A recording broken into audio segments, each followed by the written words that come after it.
ও মা কি করছো? এই যে আমাদের ওষুধ এসছে তাই দেখছি। আর আর দেখতে হবে না, ওষুধ আবার নতুন নতুন আবদার নিয়ে এসেছি তোমার কাছে। বাড়িতে অনেক কাঁচা আম আছে, তো ভাবছি এবার আম পান্না যদি করে দাও। এখন তো দুপুরবেলা ভাত খাবে তো এখন। গরমের সময় যে কোনো সময় খাওয়া যায়। চলো চলো চলো চলো। ঠিক আছে তুমি করো আজ। না চলো, আমি তোমাকে হেল্প করছি, তুমি চলো। চলো এসো। চলো। এই যে এই আমগুলোকে পরিষ্কার করে ধুয়ে নিলাম। এটা আমি সেদ্ধ করে নেবো, ঠিক আছে? আচ্ছা সেদ্ধ করে করবে তো না? হ্যাঁ আমি সেদ্ধ করে করবো। আর একদিন পোড়া বের করবো। আচ্ছা দুটো সিটি দিলেই আমটা সেদ্ধ হয়ে যাবে।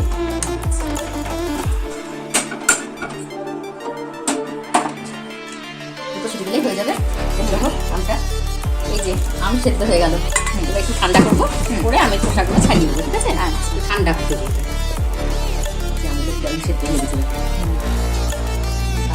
একদম বেরিয়ে চলে এলাম। গরম আছে তো?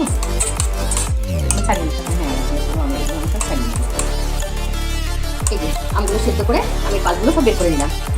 আর আমগুলো কি বলতো, এত রোদ হচ্ছে না, গাছেই আম লাল হয়ে যাচ্ছে, কিন্তু টক, খুবই টক, প্রচন্ড টক আমগুলো। সকালবেলায় তো হাঁটতে গিয়ে বাগান থেকে নিয়ে এসেছি আমগুলো, তাও দেখো কেমন লাল লাল হয়েছে। যা হোক, খুব ভালো সেদ্ধ হয়েছে। চলো। এই সেদ্ধ করে আমটা দিয়ে দিচ্ছি এবার আমি মিক্সি জারে একে একে। এবার সব উপকরণগুলো দেবে। হ্যাঁ এই যে চিনি দিয়ে দিচ্ছি স্বাদ অনুযায়ী, যে যেমন মিষ্টি খাবে, যে যেমন মিষ্টি খাবে টকে সেইভাবে দিলাম চিনি, বিট লবণ, জিরে গুঁড়ো, গোলমরিচ গুঁড়ো, কয়েকটা পুদিনা পাতা, একটু লেবু চিপে দিচ্ছি।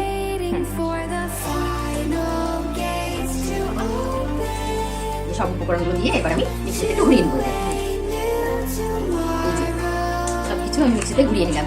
এবার এটা আমার শরবত করার জন্য রেডি হয়ে গেল, আম পান্না কিংবা আমের শরবত। এটা চলো এবার করে দিই। চলো। এই যে আমার আম পান্না রেডি। এই আম পান্নার শরবত গরমে খেতে যা ভালো লাগে না, খেলে প্রাণটা জুড়িয়ে যাবে। এই যে তোমাকে তৈরি করে দিচ্ছি, এই যে খেয়ে নাও। সব কিছু আমি করে দেবো, নিজে কিছু করবো না। ভিডিও করতে আমি ভিডিও করবো। চলো হ্যালো, ঠান্ডা ঠান্ডা জল।